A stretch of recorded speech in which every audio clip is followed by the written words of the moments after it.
What happened to Adam and Eve after they left the Garden of Eden? We know they ate the forbidden fruit. We know God punished them, and we know they were cast out of Eden. Bearing a painful curse, Eve would bring forth children in sorrow. Adam would toil by the sweat of his brow to feed his body. But what happened next? From that moment, Scripture specifically, the book of Genesis, falls almost entirely silent.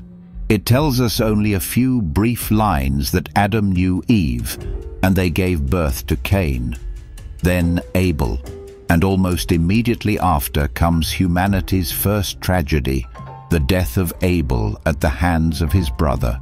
But what about the time in between? The time right after they left Eden? How did they live? Where did they stay? Who taught them how to farm? Who showed them how to survive? All of that is skipped, as if those details were not worth telling, and that is deeply strange. These were the first two human beings, the ancestors of all mankind, and the path they walked after leaving Eden wasn't just a story of exile, it was the very foundation of human history. So why is it ignored? Why is there no clear account of where they lived? No mention of their other children, their spiritual struggles, their continuing trials after being cast from the light of God? The answer is not in Genesis. It's not in Exodus or Psalms.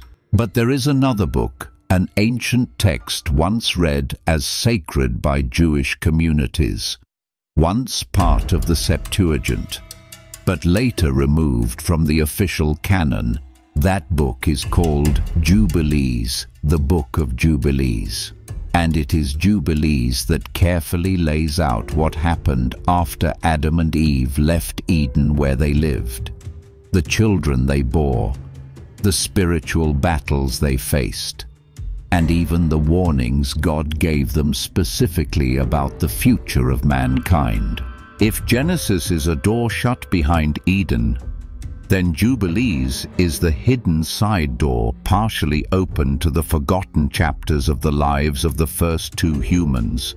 And what it reveals is not just historical information, it is buried truth, the origin of everything, the continuation of punishment, but also the first flickers of hope. We are about to step into that forgotten land, deeper than what the Bible usually tells, closer to the pain and the faith of the first humans. Among the vast library of ancient texts, very few dared to continue the story of Adam and Eve after they left the garden. Most only hint at it, or repeat what's already known. But one text, bold, unflinching, and rich in detail, carried on that untold chapter. That text is the Book of Jubilees.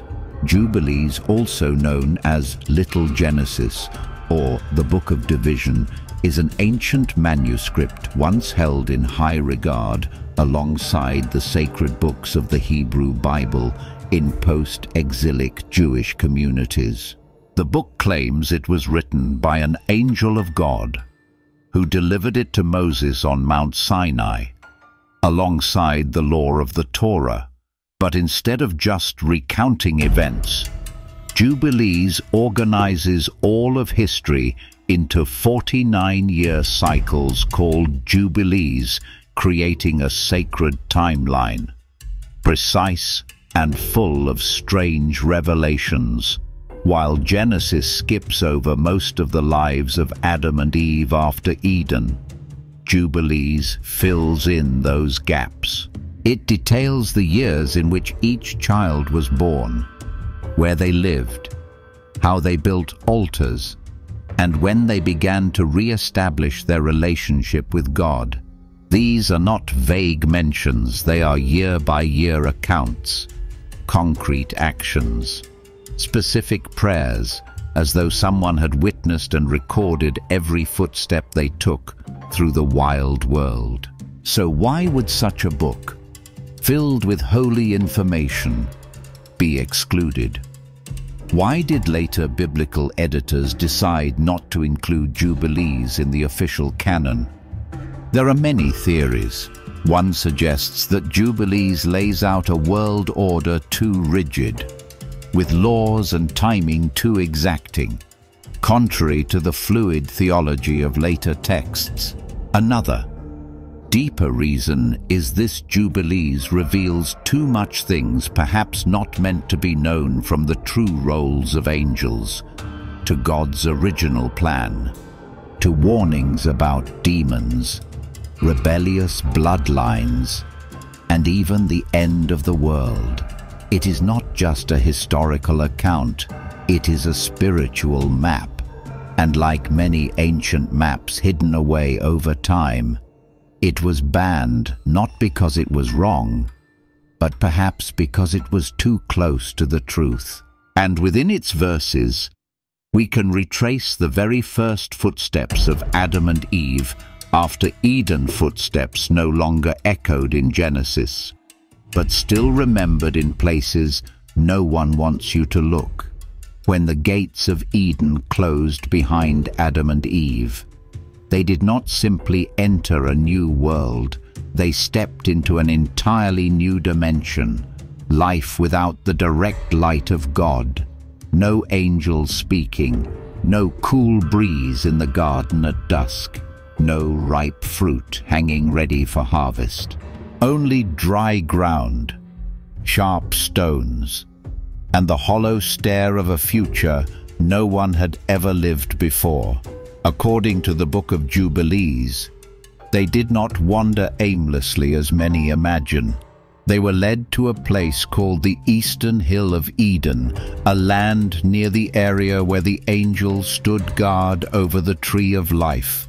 This was a transitional space, no longer paradise, but not yet fully the earthly world.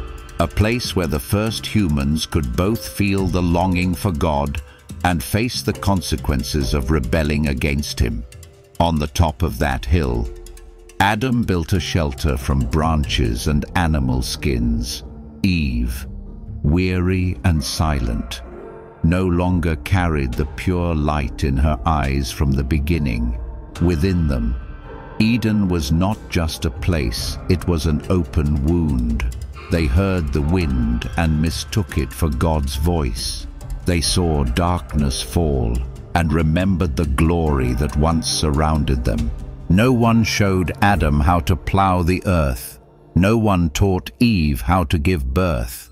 They stumbled forward, learning bit by bit how to make fire, hunt animals, gather fruit, sew skins into garments for the cold. They weren't just learning to survive, they were learning the raw truth of being human fatigue, hunger, sickness, and tears. Jubilees recounts these details not with sorrow, but in a steady voice, like a sacred chronicle, and they dwelled on the Eastern Hill. In the first year after being expelled, that is not just a date, it is the beginning of the exiled human condition. The world after Eden was not a door closed, but a long, winding path full of shadows, where Adam and Eve, through pain and hope, would learn to become the ancestors of all humanity. And that Eastern Hill, where their eyes last caught a glimpse of Eden, became the place where a history began that mankind has never stopped continuing. Before eating the fruit, Adam and Eve had no need to sow or reap. Fruit grew freely, springs flowed with clear water, nature bowed to them as anointed ones. But after Eden, everything changed. The earth no longer gave it demanded. According to Jubilees, Adam began to till the earth with his hands, cut wood for fire, and hunt to feed his family. No tools, no teacher, no written guides, only 2 hands and a fading memory of what was lost, bent over soil, sweating, hands swollen from digging with stone that was the image of the first patriarch learning what it meant to be mortal. He learned to tell edible plants from poisonous ones. He observed animals, how they dug burrows, how they survived the cold, to learn how to protect himself. No voice from heaven gave instructions. God had stepped back, and nature became the only silent teacher. Eve, too, began a journey of her own, a painful path never before walked. When she became pregnant with Cain, no one told her what was happening. Her body changed. The pain stretched across days. There was no medicine, no mother, no other woman who had ever given birth to guide her. And then, one misty morning, as the wind howled outside their fragile shelter, the first cry of a human born from a mother rang out into the silence. Cain was the first child born in pain, but also the first proof that life continued, even outside Eden, even with God silent, even with the land no longer kind. Jubilees does not romanticize the suffering. It writes plainly, Adam worked from dawn to dusk. Eve learned to care for a child by instinct. Nights of hunger, days of cold, wounds that became infected, and times when they looked to the heavens and received no answer. But in that life, in the pain, trial, learning, and endurance, Adam and Eve transformed from 2 created beings into 2 who truly lived, no longer in the garden, no longer perfect, but human, full of limitations, yet still bearing divine light. And that is the first lesson after Eden. No one taught them how to live, but they lived, and from them all humanity began. Genesis records it simply, Adam knew his wife, and she bore Cain, and then she also bore Abel. Just one line, as if the story of humanity begins with Cain killing his brother. But Jubilees takes another path. It doesn't just retell, it sets a timeline. It gives names. It shows us each step in the process of the first human family, from birth to conflict, from hope to wordless sorrow. According to Jubilees, Cain was born in the 3rd year after Adam and Eve left Eden. In the 7th year, Eve gave birth to Abel, and in the 10th year, she bore a daughter, Awan, who was later promised to Abel in marriage. These seemingly dry lines, when assembled, paint a picture. The first family wasn't just 2 sons. It was a real structure with bonds, expectations, emotions, and wounds. Cain was the firstborn, the heir to the promise. His name, Cain, means acquired, a proud declaration from Eve. I have gotten a man with the help of the Lord. But when Abel was born, the light shifted toward the younger brother. Abel was gentle, deeply spiritual, according to Jubilees. Even in childhood, there was tension between the 2. Cain was hot-tempered and stubborn. Abel was quiet, often in prayer. And that difference didn't come from one offering. It was years of silent comparison, jealousy, and unmet expectations. Awan, the first daughter of Eve, grew up between the 2 brothers. And according to Jubilees, she was promised to Abel. This added yet another wedge between the brothers. Cain, the eldest, may have harbored a deep resentment seeing his younger brother chosen not only by God, but even within the family. Jubilees recounts the smallest details, but it is precisely those details that Genesis omits. The years spent living side by side, the first signs of jealousy, moments that, had someone been wise enough to intervene, might have changed the course of history and prevented tragedy. But Adam and Eve, though the first parents, were still learning how to be parents in a world with no precedent. They could not discern what lay behind Cain's gaze. They could not foresee the things slowly growing within their firstborn son. And so, within that very first family love, life and death were all born together. A firstborn son, a faithful son, and a daughter, silent witness to the first tragedy of mankind. The death of Abel was not just the first crime. It was the first fracture within a family, and in the very heart of humanity itself. But according to the Book of Jubilees, this tragedy did not arrive unexpectedly. It was not merely the result of a rejected offering. It was the product of festering signs, warnings unheeded, and a cascade of emotions humanity had not yet learned to master. Jubilees tells us that Cain grew angry when God regarded Abel's offering, but not his own. But deeper than the rejection was the feeling of being replaced. Cain was no longer the center of the family, no longer the singular hope, no longer the first in all things, and that wound, unnoticed by those around him, fermented into hatred. Abel, according to Jubilees, once warned his brother, "Why is your face downcast? If you act righteously, will not God regard you?" But that gentle rebuke only deepened Cain's resentment.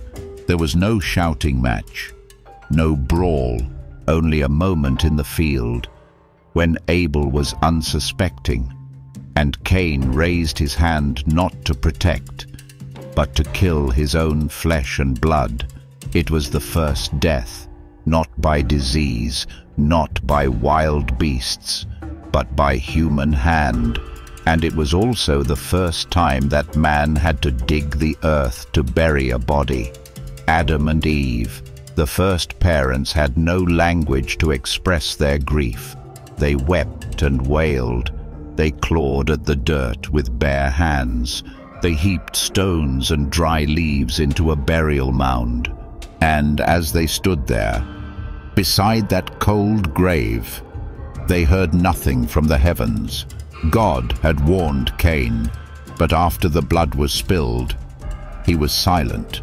According to Jubilees, an angel was sent not to punish, but to comfort Adam and Eve. But the angel could not replace the voice of God.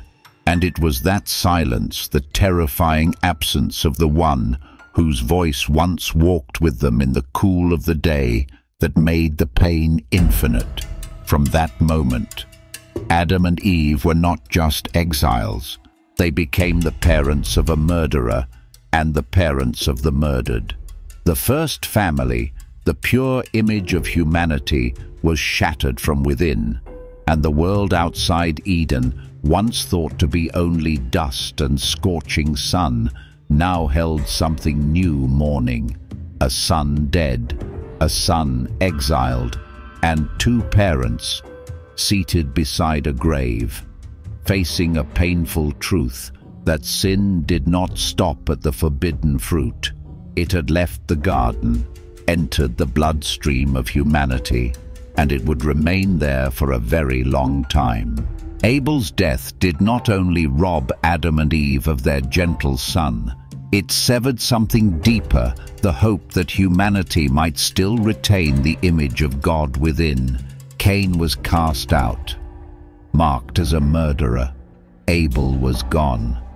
leaving an unfillable void, and Adam and Eve fell into silence, as if the entire family had been forsaken by God. Jubilees recounts in haunting prose one night, when all was quiet, Adam stepped outside the shelter, fell to the ground, and prayed in the darkness. No angelic light, no whisper in the wind, only the cry of a grieving father crying out, repenting, and pleading for some sign that God had not utterly abandoned them. Eve, in those days, was drained in both body and spirit. She carried the torment of having borne the one who spilled blood. She had not only lost a child, she bore the burden of feeling she had given birth to the root of sin. It was the deepest repentance, not for a deed, but for her very existence. And then, in that desperate silence, a faint light appeared not from the skies, but like a glimmer upon the earth. An angel came not bearing a sword or a command, but bearing instruction, a guidance Adam and Eve had not heard since leaving Eden. Rebuild the altar, prepare a pure offering, pray on the appointed day, and the Lord will remember.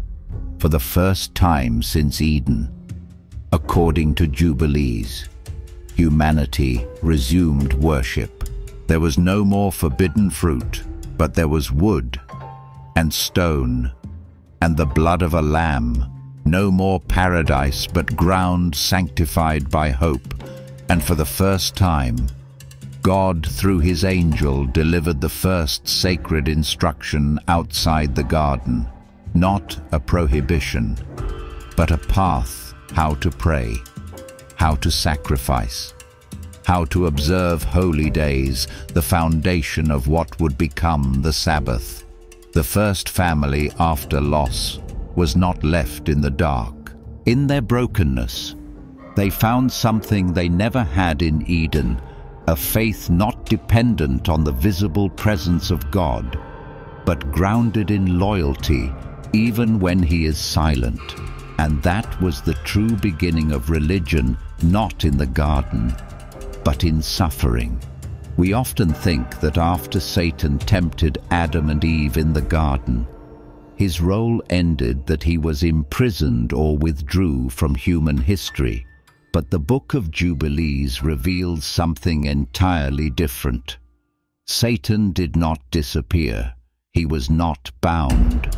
He merely changed tactics. According to Jubilees, after Adam and Eve were cast out, angels were assigned to guard Eden and prevent them from returning. But at the same time, another conversation was taking place, not between God and humanity, but between God and a fallen being, Satan, or more precisely, in Jubilees.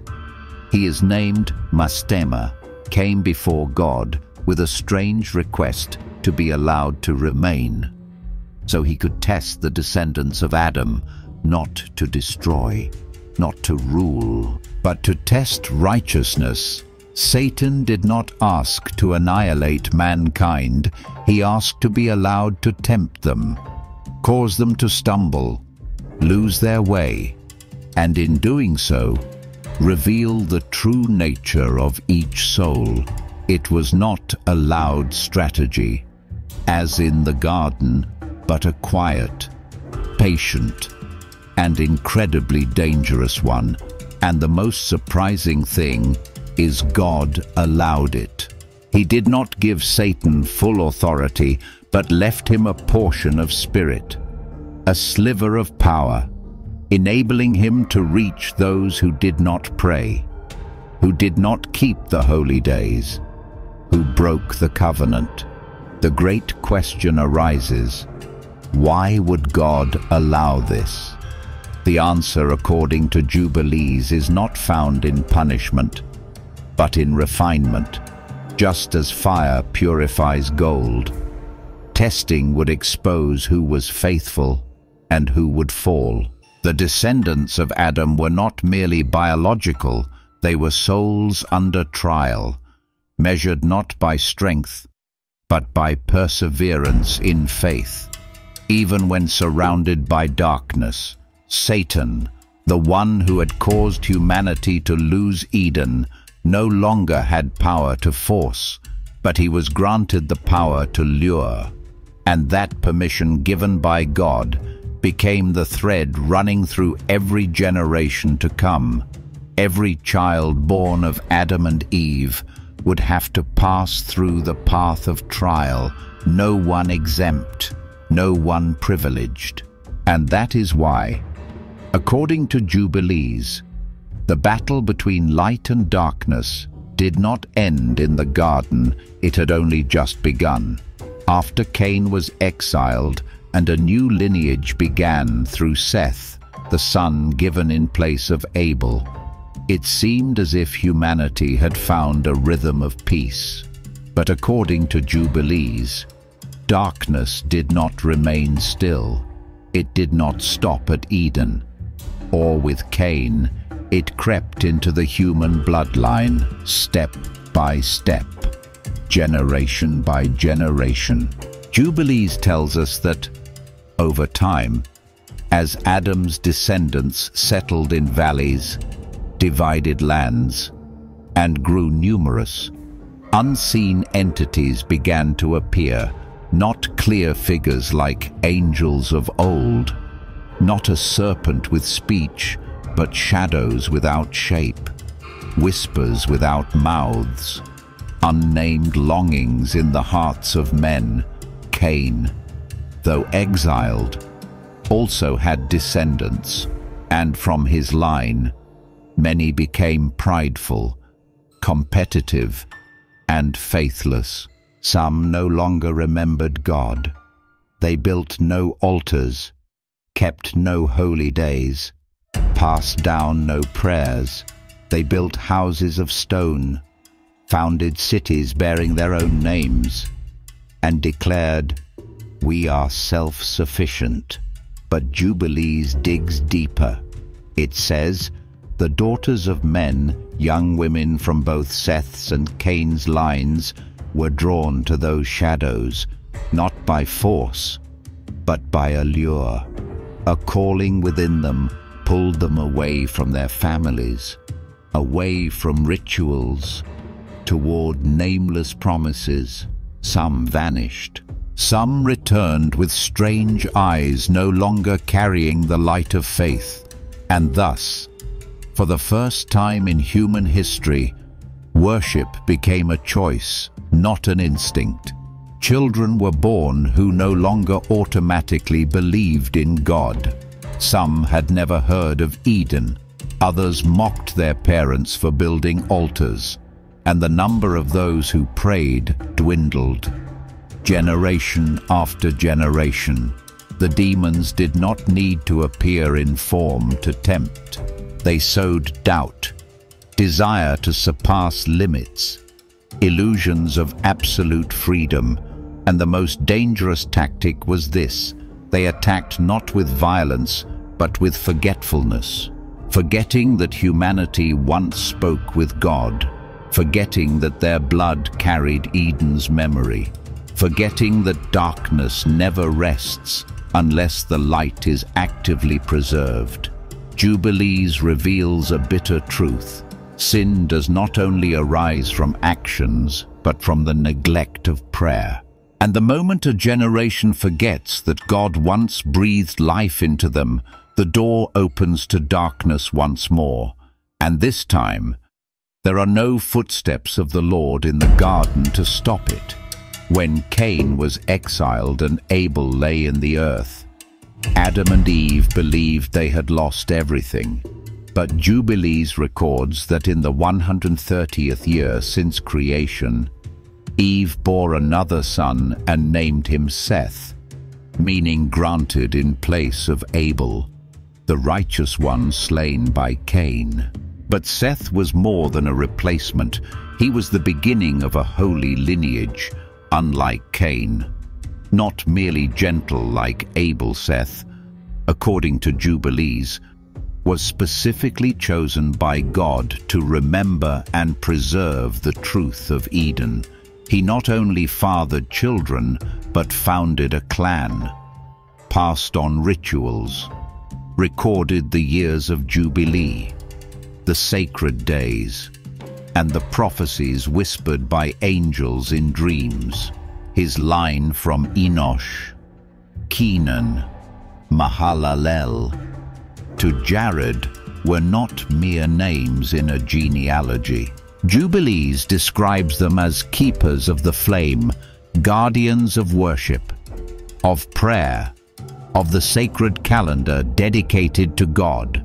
They were the first to restore regular offerings, to guard the seasons, and to teach their children of the quiet yet enduring presence of the Creator.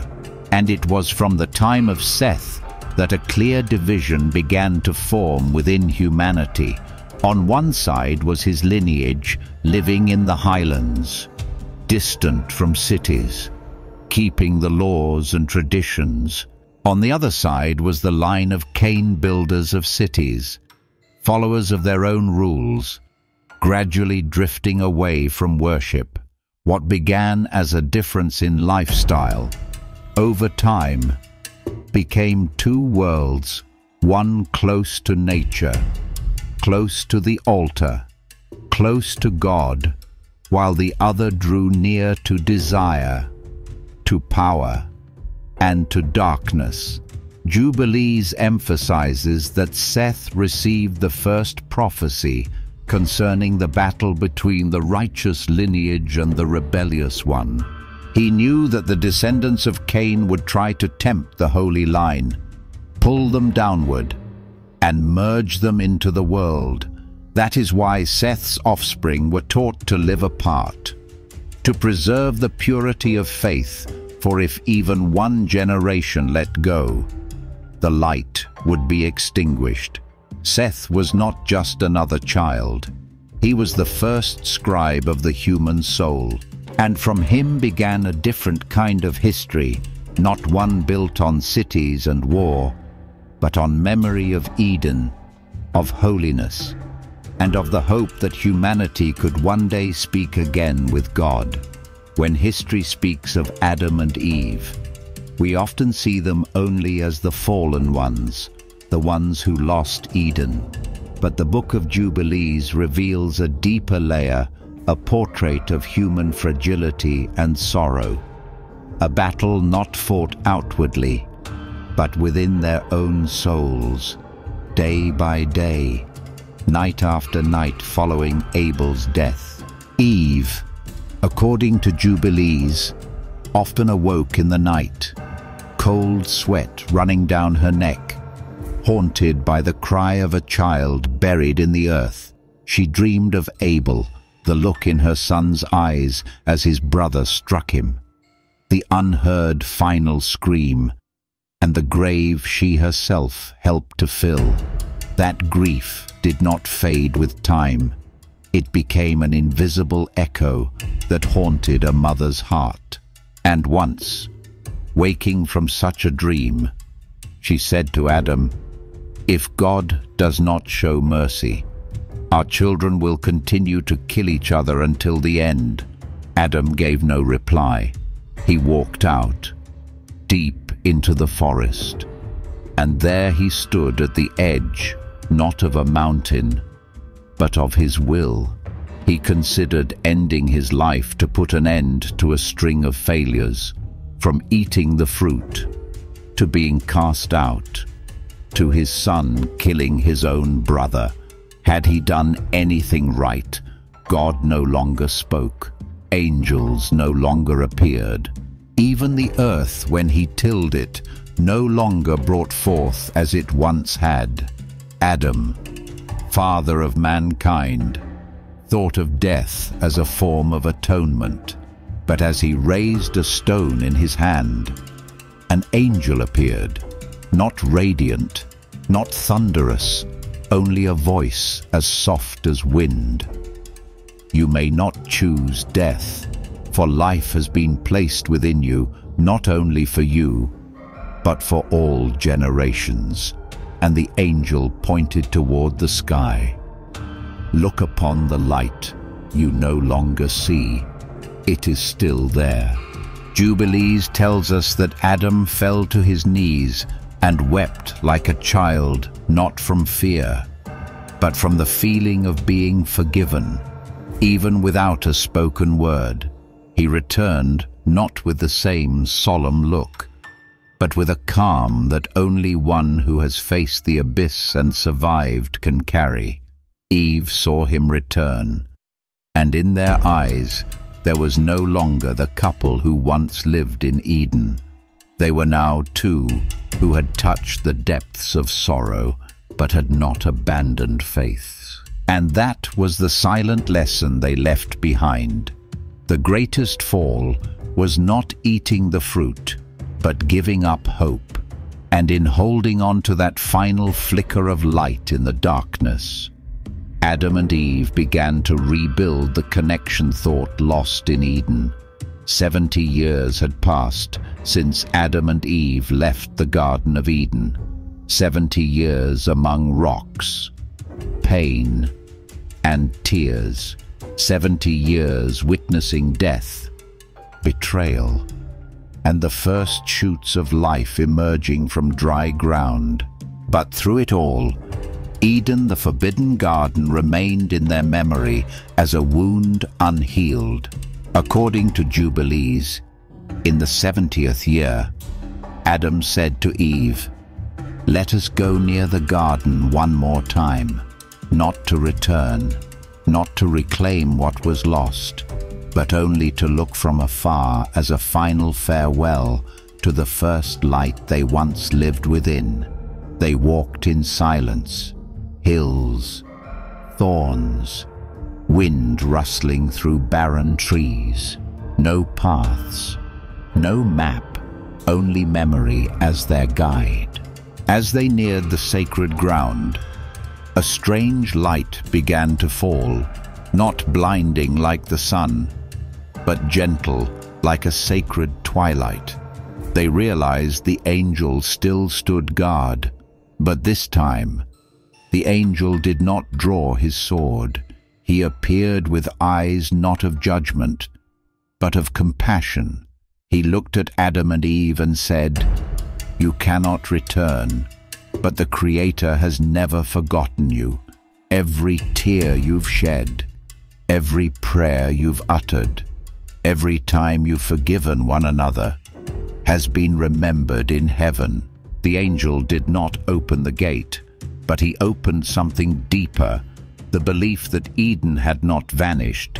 It had simply withdrawn into a spiritual dimension. And when a soul lives in tune with the light within, a small part of Eden is reborn, not in a garden, but in the heart. Adam took Eve's hand. They turned away, not with tears, nor blame, nor regret as before. They knew they would never walk there again, but they also knew they were no longer the exiled. They were the entrusted carriers of light to be passed down through generations. Jubilees does not describe their return as a triumph, but as the reconciliation with loss. And from that moment, their journey no longer pointed toward Eden, but toward something higher: redemption, not to reclaim a garden, but to build a world where God would once again walk among humanity. Genesis records only 3 children of Adam and Eve: Cain, Abel, and Seth. But the Book of Jubilees offers something else. It opens a forgotten door, listing every name, every birth year, every marriage within that first family, as if to say, history did not begin with Abel's death, but with the life that continued through each child, each generation. According to Jubilees, Adam and Eve had a total of 9 sons and 6 daughters.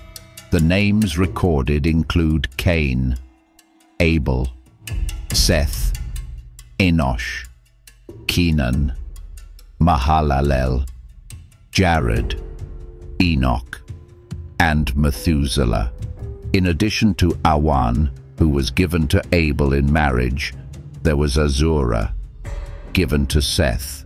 The other children are unnamed, but described as having families of their own, forming the first human communities. Among them, Seth was chosen to continue the faith, not just because he was born after Abel's tragedy, but because he carried a prophetic gift. He was the first to record the Jubilees, to restore the order of worship, and to pass on the promise of one who would come from the seed of the woman, the one who would crush the serpent's head. From Seth, faith was no longer just a memory, it became a legacy. The descendants of Seth from Enosh to Enoch were the guardians of the law, the builders of altars, the keepers of the Sabbath, and the faithful in prayer. They lived upon the high mountains, distant from the corruption of Cain's line below. They not only preserved the faith, they lived as those waiting for a promise yet to be fulfilled. Cain also had descendants, Jubilees names Enoch, Irad, Mehujael, Lamech, men who built cities, invented musical instruments, forged metal tools, and founded the first earthly culture. But they did not speak of God. They built no altars. They created a world that had no need for the sacred. From here, humanity split in two clear directions, one of those who built life and the other of those who built the soul. And that battle, quiet yet fierce, has never truly ended. And as Jubilees reveals, the holy line was not stronger in numbers, but they were strong in the one thing that allows Eden to live again in the human heart. They never forgot God.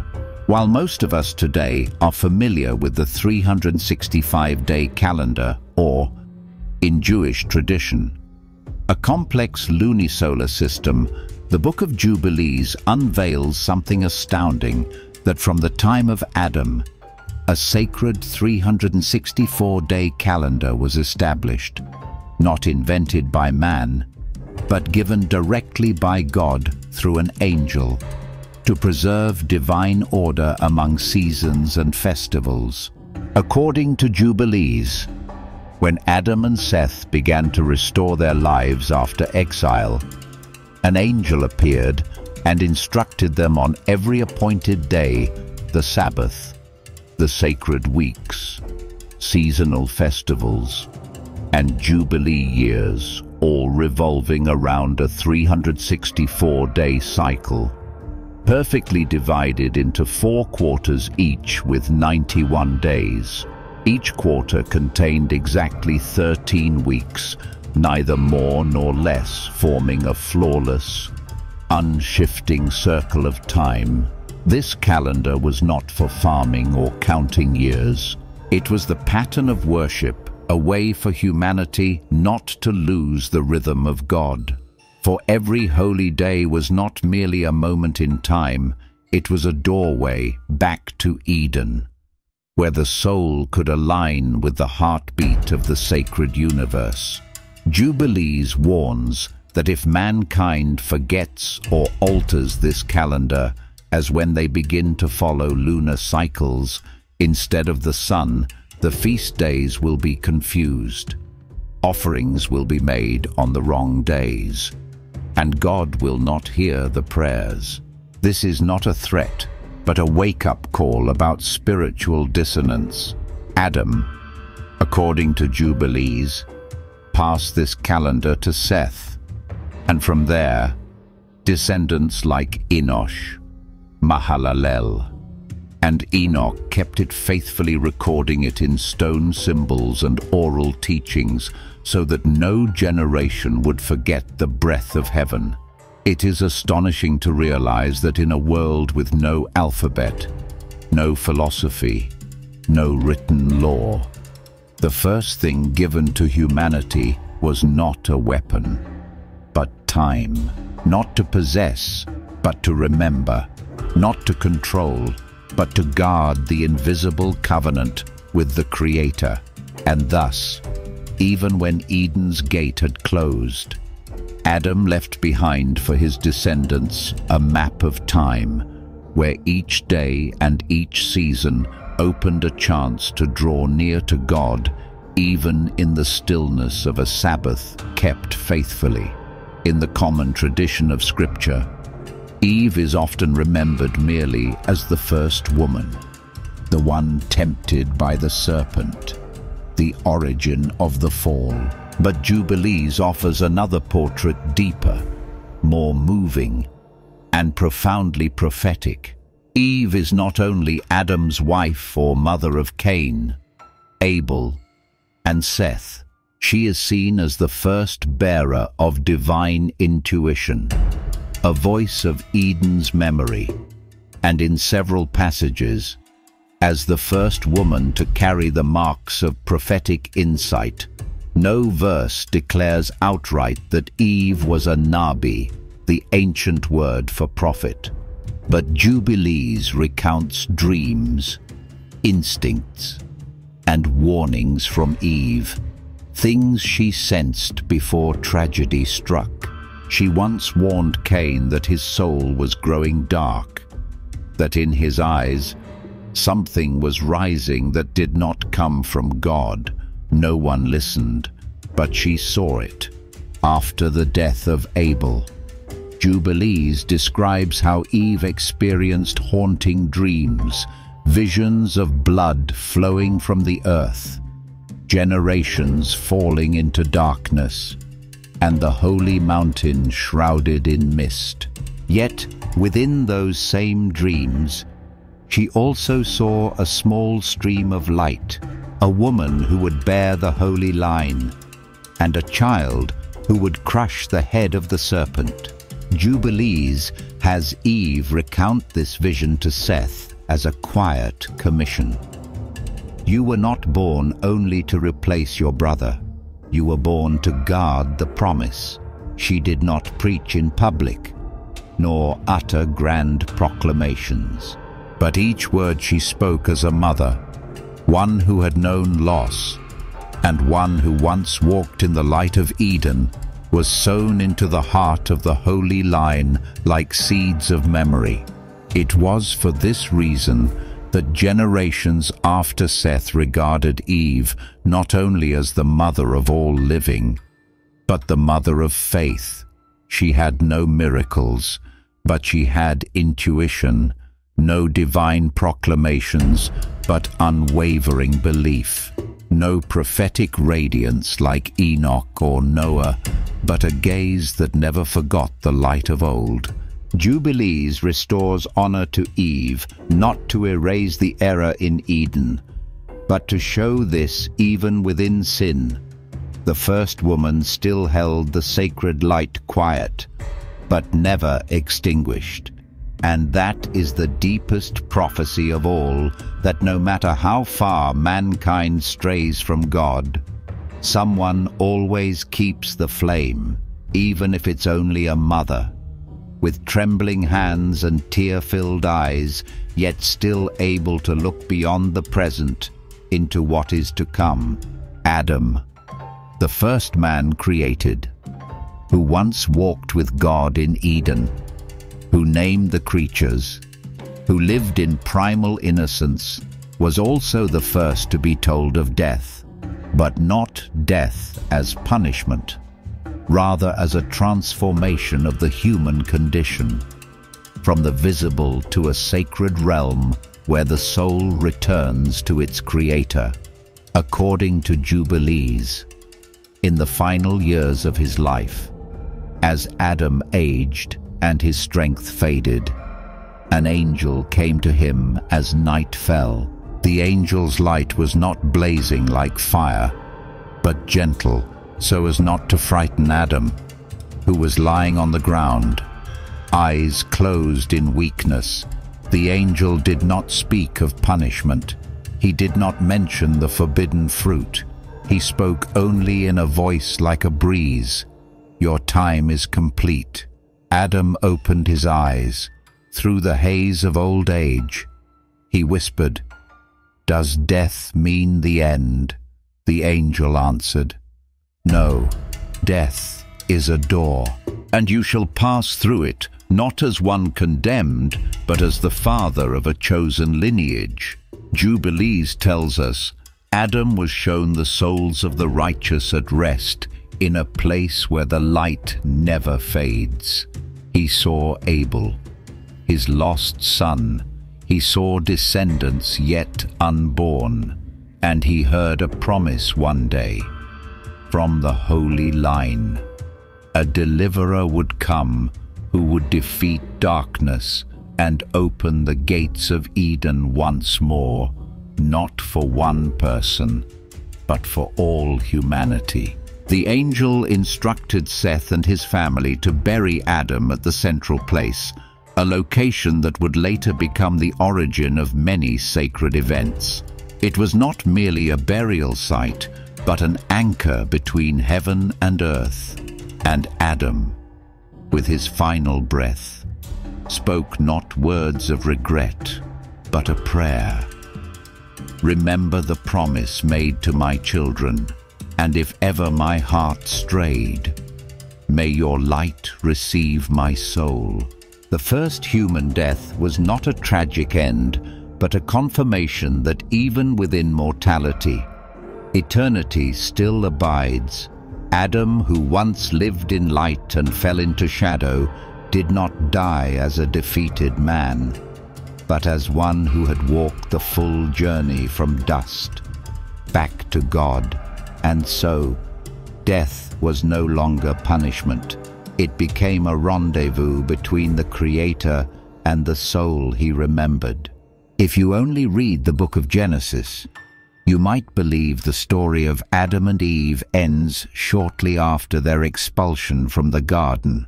A few lines mention Cain, Abel's death, Seth's birth, and then swiftly transition to later generations. The silence that follows seems intentional. No one speaks of Eve's grief. No one tells of Adam's inner turmoil. No one explains what truly happened after Eden. But then, Jubilees appears like a whisper buried for millennia. It does not replace Genesis, but turns back the missing pages. If Genesis is a divine sketch, Jubilees is the detailed portrait each face, each event, each pain named rightly. Genesis tells us Adam had other sons and daughters, but does not name them, how many they were, or how they worshipped. Jubilees names each one, records birth years, recounts how they lived, loved, and kept the covenant. Genesis speaks of Cain and Abel in brief lines. Jubilees traces the slow build-up of conflict, the ignored warnings, and the final look from Eve to her slain son. Genesis speaks a curse. You will die, but says nothing of whether Adam was comforted at his death. Jubilees tells us an angel came, gently announcing it. Adam did not die abandoned, but fulfilled. Even down to details like the 364-day sacred calendar, the first altar, the prophecy of the righteous line. Genesis omits what Jubilees records meticulously, as if it refused to lose even one flicker of sacred memory. Does that mean Jubilees is more correct? Not necessarily. Genesis is the foundation, a divine utterance like lightning. Jubilees is the echo, a human telling, fuller, closer, soaked in tears. If Genesis gives a view from above, Jubilees places a hand on your shoulder and says, "Listen to the story from within." Perhaps that's why Jubilees was excluded from the canonical Bible. It was too real, too human, too detailed, illuminating truths that tradition sometimes avoids, that even patriarchs were weak, that Eve was a mother haunted by her child's cry, that Satan did not vanish but still lingers near. And that is why, if we want to know what truly happened after Eden, we cannot stop at Genesis. We must open the hidden pages like Jubilees, because sometimes truth is not in what is spoken, but in the silence between the lines. After Eden, the world did not merely lose a garden, it lost direct nearness to God. No more footsteps in the evening wind, no more clear morning words, no more radiant light over all creation, like the first breath of life. The post-Eden world was one of silence, of distance, but within that distance, humanity discovered something: prayer. According to Jubilees, the first prayer after Eden was not a ritual, it was a sigh. Adam did not kneel at a ceremony. Eve did not hold incense or offerings. They simply looked up through despair and called out to the one they had once seen, once heard, now only remembered. And in that moment, something extraordinary happened. God did not appear, but he listened. The prayer after Eden was no longer a dialogue among equals. It was a cry from the lowly to the Most High, a trembling voice from the guilty, longing for mercy, a weeping from parents who lost a child, from exiles, from those who carried the memory of light while dwelling in darkness. And for that reason, it became the model of all prayer to come, not the petition of the perfect, but the cry of the broken. And that is why it is sacred. Jubilees tells us that from the moment Adam and Seth rebuilt the altar, every prayer was remembered in heaven. Every tear Eve shed became like dew upon the sacred altar. Every whisper from the line of Seth echoed back to the courts of heaven, not because their words were flawless, but because they did not abandon hope. The world after Eden had no daily angels, no blinding miracles, but in that absence, prayer became more precious, because it proved one thing: even with Eden's gates closed, mankind still had a path through the quiet voice lifted to the skies. Today, many say, "I no longer feel God." They feel distant from him, just as Adam once did. But Jubilees whispers, if you still pray, still keep the holy days, still whisper small words in the night, then you are continuing a tradition born from the ashes of Eden. Because the one thing humanity carried away after losing everything was not a staff, or a tent, or intellect. It was the ability to call on God, even when he is silent, and that must never be forgotten. We often think of Adam and Eve as those who began in light and ended in failure. They ate the fruit. They were cast out. They lost paradise for all mankind. They are the symbols of the fall, of limits, and of irreversible error. But if we stop there, we miss the most profound truth that Jubilees whispers through every chapter. Adam and Eve were not merely the ones cast out, they were the first to choose to live on, to hope. Amid the ashes, no one taught them how to be parents. No one showed them how to worship in a thorny world. No one led them through the wilderness. They had once possessed everything and then lost it all, but they did not die in regret.